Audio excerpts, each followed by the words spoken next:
Litvínovská Verva zakončí kalendářní rok 2024 na prvním místě tabulky. Maty, jak se ti to poslouchá? Počúva sa to výborne, ale treba si uvedomiť, že ešte liga je stále pred nami, takže to momentálne nič neznamená a zajace sa počítajú na konci. Máš nějaký ty osobní trik na to, jak udržet hlavu v klidu a nelítat v těch euforických výškách? Myslím si, že túto časť práce nechám na trénera Orsta. Po mentálnej stránke s nami vie aj so Zajdom, aj so mnou. Myslím si, že veľmi dobre pracovať, takže som v jeho rukách a verím jeho práci. Věříš zřejmě správně, protože si udržel neprůstřelnost více než 150 minut, než teda dneska na tebe vyzrály Karlovy Vary. Znamenalo to pro tebe něco, že si ztratil tadyhle tu šňůru? Možno aj taký trošku pocit uvoľnenia. Samozrejme, čím dlhšie by tá šnúra bola, tak asi viac by sa mi to dostávalo do hlavy, takže možno dobre, že to tak rýchlo opadlo a mohol som sa sústrediť na zvyšok zápasu.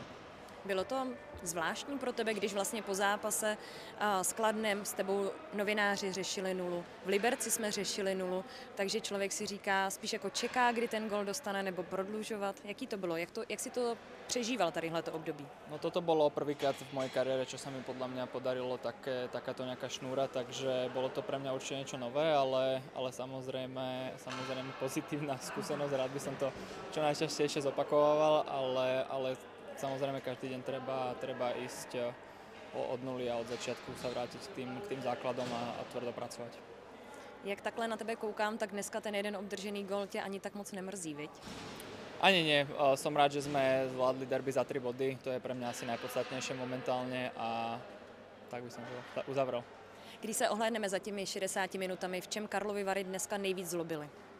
Boli veľmi tvrdí v predbrankovom priestore, tie puky sa mi ťažko hľadali pomedzi ich hráčov a boli dosť dôrazní, takže myslím si, že to bolo asi najväčšia ich zbraň, čo používali okrem breakov. Prožívá golman i tu atmosféru toho podkrušnohorského derby? Určite, myslím si, že diváci vytvorili perfektnú kulisu dneska a hnali nás dopredu aj po tom nevydarenom úvode, takže myslím si, že vďaka ide hlavne aj im za, myslím si, že tento celý doterajší priebeh sezóny a určite budeme radi, keď takto budeme všetci pokračovať ďalej. Já tě u fanoušků, u našich příznivců ještě podržím. Co bys jim za kabinu popřál do nového roku? Fúha, takúto otázku som nečakal. No, asi čo najčastejších pozitívnych zážitkov zo štadiona a čo najčastejších návštev štadiona Ivana Hlinky. To si fantasticky vybruslil. Maty, gratulace k dnešnímu výkonu a ke 3 bodům. Ďakujem vám pekne.